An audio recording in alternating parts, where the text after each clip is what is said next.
Hello and welcome to ChinnyVision 2, the less polished, unruly cousin of ChinnyVision 1, where I won't edit videos and just generally do little kind of bits and pieces like this, because I found something very interesting about computer game sale figures in addition of New Computer Express. New Computer Express was a magazine that I bought back in the day. I bought it from 1989 right up to pretty much the end. It ran from the end of 1988 through to the end of 1991. I think something like 155, 160 issues, something like that.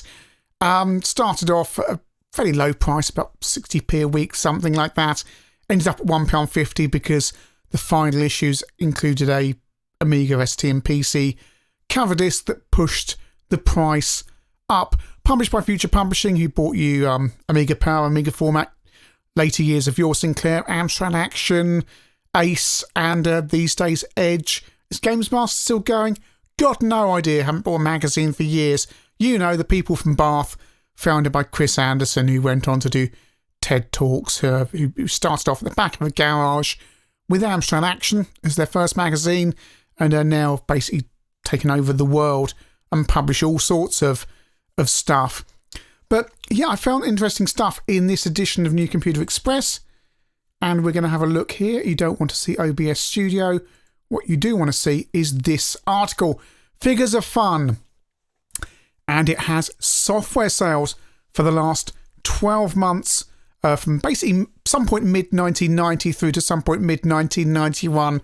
They don't say. The article came out September 1991, so but there's no precise dates on here.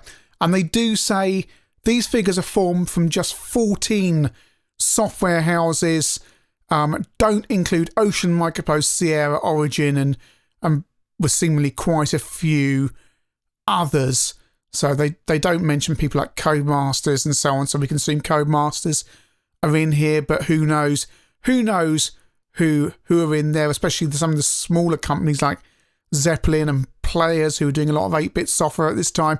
They won't be in here. So NCE do say they think these figures are fairly accurate, but you know, they've only got the figures they've got from kind of 14 software publishers. And if I can zoom in here, let's go in on page 1. Despite downturns elsewhere in the economy, the games industry is going great guns. In the past 12 months, the number of full-price games sold for all machines has risen by 80%. Andy Storer takes time out with his favourite leisure title, XL3 for the Mac, to dig deeper. Sorry, I lost my mouse cursor there. It appears to have been a bumpy year for UK leisure software publishers as long as they've been concentrating on 16-bit titles, for there are now nearly 3 times more full-price 16-bit games being sold than last summer. 8-bit games are suffering a slump with sales down by a third. Why this should be the case, of course, is no surprise. 1991 year has seen a record number of 16-bit hardware sales. So, for example, during the peak buying periods of November and December of 1990, presumably, Commodore 64 sold only a few thousand full-price games less than the Amiga, but over the whole year, the massively expanding Amiga market accounted for nearly twice as many game sales as the C64. Elsewhere within the 8-bit market, the picture is similarly depressing. Sales of Spectrum games were down 35%, CPC titles down over 45%, and C64 down over 24%. Remember, this is UK only, 14 publishers only. Only the newly emerging 16-bit budget games managed to save the budget sector as a whole, dropping by a third. The PC outside sells the Games King. In the 16-bit world, everyone is smiling. PC full-price game sales were up by nearly 300%, Amiga sales up by 175%, and even the ST, a machine that many feel is on the downward slope, remember this is September 1991, secured an increase of 30%, although you can see September 1991, Amiga's increasing 175%, ST's increasing 30%, so yeah, writing a bit on the wall for the ST. We all know how it panned out. It looks to be a mold-breaking year ahead, with the PC finally replacing the ST to join the Amiga in dominating the leisure market. There are estimated to be something like 500,000 PCs in the home, with a further 2 million in the office, and they go on to justify, VGA is changing everything and £100 sound cards and so on. So what do we have down here? We have graphs. We have percentage share of the games market of each machine. PC, 10%, Amiga, 30%, ST, what's that, about 12%. 16-bit is now 50% of the games market. Keep in mind, 14 publishers. There's not going to be a massive variation, but also keep in mind, some of these oddball publishers like Zeppelin and Players were putting stuff out on these at this time. Are they included in that 14 software publishers? Probably not. Interesting thing here, the C64 is the leading 8-bit platform. Now, what happens at some point, probably 89, 90, is the C64 starts to overtake the Spectrum as the dominant 8-bit platform in terms of sales of not just hardware, but software as well. The Spectrum, and you can see in the pages of sales of the hardware in Personal Computer News, when they publish the charts of how machines are selling in the mid-80s, Spectrum up top, and we know, I can't find the figures at the moment. I've gone looking. I had some figures for 87 or something that showed the Spectrum about 40% of the total market in 87. Now we're down to just below 15%, something like that. But the market's much more fragmented. So again, percentage shares not necessarily, the market's growing massively as well. But the point is, Spectrum was number one, Commodore 64 was number two, CPC was number three. It's flipped round to the point where we got these figures from 1991 where the C64 was, as I say, it's about 19%, something like that. Spectrum's down, 12, something like that. CPC about equal. And we've got the ST, the Spectrum and the CPC all about equal. But the Sega Master System is showing a market share about 5% down there. Then you've got other, which could be, anything. It could be, it's saying 8-bit other, presumably, because you've got a dead 16-bit other level in there, have you? Let's assume that's 8-bit other, not including things like the Archimedes, obviously 32-bit. So that's going to be BBC Micro, Atari XL, XE, MSX and stuff like that, because Ocean is still doing MSX conversions, but, that's 2% for all those other machines.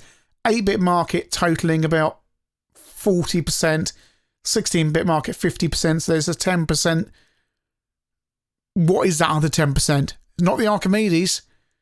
Sometimes these figures don't quite make sense, but hey-o. Then you've got another graph on the right-hand side there, comparison of full price, budget and budget sales total. So you can see, actually, despite what you might have thought, even on the 8-bits, the full price is actually overall selling more than the budgets. Stupid 3D perspective that isn't helping on this graph. Granted, someone's playing around with their copy of XL3 on the Mac, but you can see the full price games do outsell, even if you take away the Sega difference there. And on the 16 bits, obviously, is a massive difference. Budget gaming never really taking over in the same way on that machine. We come up to page 2, and we see the market growth, how they're doing, how they're growing. PC is growing massively, but it's coming from a small base. Amiga is still massively growing there. ST, as we know, 30%, which drags down the figure for the 16 bits in total there massively. C64 is dropping. They're all dropping basically, apart from Sega on the 8-bit, as you would expect. As I keep on saying, 14 publishers. We've also got a future 16-bit sales trend based on current share, and 1995, the PC will be king, but the New Computer Express's private bet, it will be a lot sooner than that. Well, I suppose, I abandoned the Amiga late 1994. because I needed Turbo Pascal and stuff like that. So I'm still buying Amiga stuff, but even so, yeah, I mean, end of 94, PCs off, up ahead, with the Amiga still be set. Well, they've got a trend right here. The Amiga is not still growing in 1995 and 96. So that's, but obviously it's like a trend, isn't it? So they don't know what's going to happen. They're not futurologists. So they're predicting the Amiga still growing, but clearly, yeah, Amiga straight down. We also have a graph here of monthly full price and budget games sales. So full price peaks for Christmas.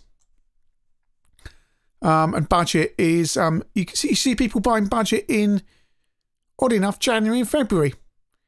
Perhaps they're that's weird, isn't it? You think people will be spending stuff with their Christmas money, full price games. Perhaps people are buying budget games with their kind of Christmas money in January. Who knows? But yeah, that's really interesting how that kind of bobs along. But again, this could be massively distorted by the fact there's only 14 publishers in here. So, and one important thing to say is Nintendo don't publish any figures, as they point out here. So Nintendo aren't any part of these figures. What they also point out here is Nintendo don't choose to publish any cartridge sales for its NES and Game Boy in this country. Sega does. And it's only too readily apparent that companies Master System and Mega Drive are making deep incursions into the full-price market, largely at the expense of the ST and 8-bit micros. What is more worrying for these latter machines is the margins on the Sega cartridges. That's the money the software house actually gets back once the retailers and inland revenue have taken their share, is double that of an ST and Amiga game, and 4 times that of an 8-bit. That's largely because there are less publishers competing to produce Sega titles, and the cost of the cartridge is a lot more than disc and tape. Overheads aside, in a profit-conscious industry, it doesn't take much intelligence to work out which format to publish for, does it? And that is exactly why W.H. Smith's dumped home computer titles at some point, not long after this, some point in 1992, you suddenly couldn't go into W.H. Smith's and buy computer games for your home micro anymore, because suddenly there was Sega, mainly Master System cartridges on the shelf, because the profit margins, they didn't need to sell as many, they didn't need as much shelf space, but the profit margins were much, much higher, so they could make more money. No returns, no brainer. Doesn't matter if you sell a hell of a lot of 8-bit budget titles, but you've sold a £30 cartridge. That's just, that's the effort of selling 10, 15 8-bit budget games. Annoyed the hell out of me at the time, probably annoyed the hell out of you, but they're a business, not a charity, and that's why, as Amstrad Action pointed out around this time, it wasn't the lack of sales that stopped shops stocking Amstrad titles. It's simply, although they were declining, that they were nowhere near as profitable as these console games, and the ST and Amigas owners should be looking over their shoulders, because it will be their turn next, probably the ST next, which it was. So we have these graphs, but New Computer Express give their take on this down the bottom. So for PC owners, the future is looking brilliant. The Amiga, it's looking good. And, it says on the Amiga, you get £9 return as a software publisher on a game that sells 940,000 units. Interesting, no mention of piracy here. On the ST, you get about £8.50 for every full price game you release. And on the Commodore 64, we get to a software publisher gets £4.85 from every full price game you release. And again, this is quite interesting, isn't it? Because An ST game costs £25. The publisher gets £8.50. A C64 game costs, probably at this stage, £10.99, and they're getting £4.85. So, as a proportion, the C64 game is more profitable, but of course the ST game costs more. The Amiga game, which gets you more money, costs more. And that's what's happening with the cartridges as well. We come to the CPC next, and it says, and I will indulge myself here and read the lot, sales this June were nearly 45% down on July last year, despite the launch of the new machines. So just reconcile yourself with the fact these figures are inaccurate. You and your mates are still buying at least 500,000 units a year, and that's just from 14 companies, so things can't be that bad. On the bright side, your presence in the budget market is better than C64 and Spekies. Every game you buy makes its publisher about £6.25, and that's to cover everything from coding to promotion. The rest goes in the shop you bought it from, its distributors, and Her Majesty's coffers. Now that's interesting, and I wonder if that's because CPC development costs can be offset against the Spectrum development costs. Publishers getting £4.85 profit from every C64 tape game or every C64 game they're selling. Obviously as well, the CPC has a much greater portion of disc titles, but a CPC publisher is getting £6.25 from each full price game. But of course, it's volume, isn't it? They're selling more C64 units, but they're making more money on CPC per unit on a CPC game. We come to the Spectrum, which is looking pretty bleak. During November, your machine sold more. Well, that's November 1990, and remember, November 1990 is Turtles month. So when Turtles came out, ST and Amiga versions came out first. They went to Gallop #1 on their own, without any other versions. Spectrum and Amiga versions of Turtles on their own, outselling everything else in November or December, or it would have been November 1990, and then all the other versions came out. So during November, your machine sold more full-price games than any other except the Amiga, though for the last 6 months it's been selling at least 10 times less. As such, sales are down by a third. In the budget stakes, you've experienced an even bigger drop, down by 42% since last July. Remember what I said about the C64 and Spectrum swapping places? The Spectrum, your Sinclair closed first. The Spectrum magazines closing first before the Amstrad magazines, or Amstrad Action as it was, left. And any of the Commodore magazines, Zap went bust, or Newsfield went bust. But you know what I mean? Spectrum market collapsed first of the 8-bits. The Spectrum, the CPC and the C64 held on longer. The publisher in your games gets the least back from any machine format, about £3.90 per title. The Spectrum is looking extremely uneconomic as of September 1991. It's ironic really, because but it's volume as well. They've still got volume, whereas the CPC, is down where it is. Although it's complex, isn't it? And finally, we go to Sega. Sales are on the up and up and look set to continue. During June, you sold more games than the PC and ST put together, and that was the summer, traditionally the worst sales time. This sales figure even surpassed the November and December figure, a quite remarkable feat. Who knows what limit will be on Christmas sales this year? And there's obviously no figures, because Sega aren't going to tell people how much they're making per cartridge, but on £30 a cartridge, you can guess that it's going to be more than what the ST, Amiga and PC get. So certainly more than £10 profit per unit. So yeah, I mean that's a look at this, and it shows you some very interesting things here as I try and zoom out to show. How does this work? Is it going to go out? Such a professional kind of view this is. Yeah, that's a look at sales as of September 1991 for the 8-bits and 16-bits, and it's extremely interesting. You're seeing a general trend. You can't take precise things from this, because it's only 14 publishers. Nintendo aren't publishing any figures there at all. You don't know who those 14 publishers are, and you certainly do know that Ocean, the biggest company in software publisher in the land, are not submitting figures to this.